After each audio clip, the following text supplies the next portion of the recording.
Does spiritual bypassing help us with manifesting? That's exactly what we're talking about today on the Manifesting Guide. But before we do that, if you're tired of pushing and forcing yourself to manifest, to get things done, get your Manifest Without Force or Frustration gift at highertrueself.com/freebies. It's completely free. And if you want notifications when I release a new episode, go to highertrueself.com/podcast. So this term, spiritual bypass, I'd like to read a quick definition because I was like, I've heard that term bandied around, but what does it really mean? Apparently, it became popular in the 1980s by the late John Welwood. He was a Buddhist teacher and psychotherapist who observed the phenomena in his own spiritual community. So the way that it's described here is spiritual bypassing is defined as using one's spirituality to avoid facing unresolved issues, either on a personal, interpersonal, or systemic level. Now, I'm going to be talking about something that's, I think, even more important. So this is episode 54, Does Spiritual Bypassing Work in Manifesting? So here's the thing, is in the New Age community, there's a really common belief that if something happens to someone, whether it's a tragedy or it's a loss, something that is painful, that some people will say, you've created it by your thinking. You've manifested it, that car accident. And to me, that's beyond belief cruel. I can start crying when someone is in pain and someone in their superior attitude says that they attracted it. It's not only cruel, but it's not true. There are 8 billion souls out there creating by their thoughts. Who are we to say that our thoughts created that outcome? What about the nearly 8 billion more people? People who are compassionate and sympathetic are the first to blame themselves, let alone take on the burden and the projection of these New Age gurus who try to push a statement without truly understanding what it means, let alone the trauma it does to someone who hears it. So spiritual bypassing, that's really a self-to-self thing. So, for example, say someone experiences a loss and it's a family member who they were very close to. And they say, well, I shouldn't grieve. I should be positive. I should appreciate the time I had with that person and love everything about them. I shouldn't feel sad. That's lower emotion, grief. I should just be in my spiritual Zen mode of gratitude for the time I spent with them. Nothing wrong with that. But here's the thing. We're humans. We grieve. When there's a loss, and this is my understanding of what actually happens, is that we hold within ourselves experiences from the other. We hold like a part of them, especially if it's a best friend or an intimate partner. And when that person leaves their body, they are pulling back all of that experience, that love, everything that we've held in ourselves about them. They pull it from us when they leave, which is why we feel so empty. That's what grief is. Now, this is just my perspective. Don't just take it on board. See if it works for you. Is that love, that energy is propulsion. It's like jet fuel. It helps them get to their next destination. So the more people who are loved, the more people, the depth of connection. And when they pass, they use that. They draw upon that energy to go to their next place, wherever it's a next incarnation or something else. That's a little bit more kind of metaphysical than I normally go to on the Manifesting Guide podcast, but I thought, let's just touch on that.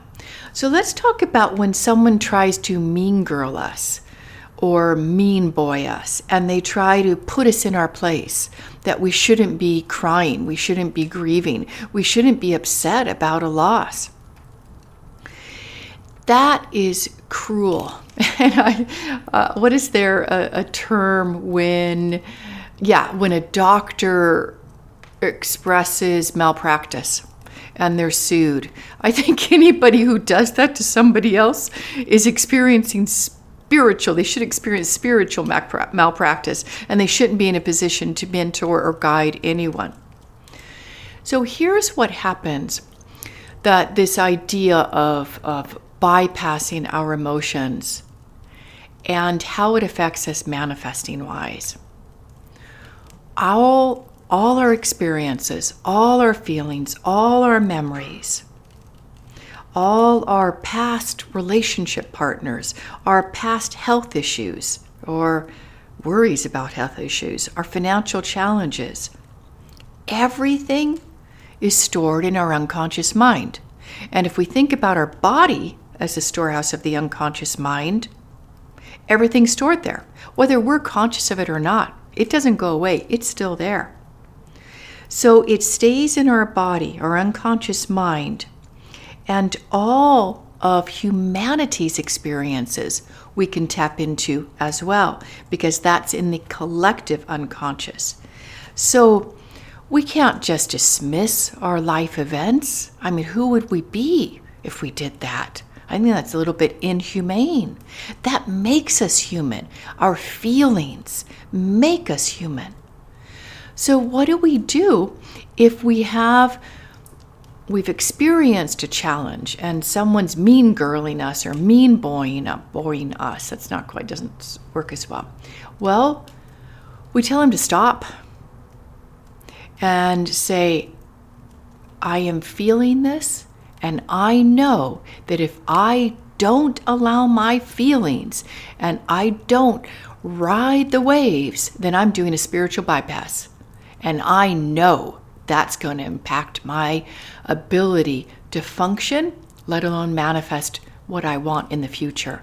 So let me be, let me feel, let me grieve, let me be, and do not ever tell me I created this car accident. You do that again, I'm not talking to you. You can be playful like that, right? So let's tap into this, because this is important. There is a term that I've coined called negative manifesting. What does that mean? Does that mean I attracted the car accident? Does that mean, I attracted the relationship ending? No. Negative manifesting is when we have an intention, a goal, an objective, something we're working towards. But we have doubts, we have concerns, we don't believe it's possible for us. Well, that, my friends, is a form of worry. And when we use worry in that negative way, we actually cancel out our objective. We are negatively manifesting the thing we're worrying about, the thing we don't want to happen. So what do?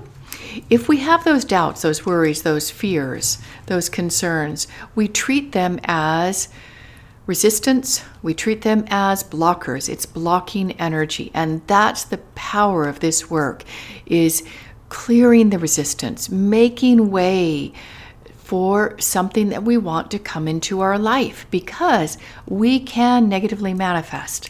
And that usually turns up in canceling our objective. So let's talk about something maybe like real world.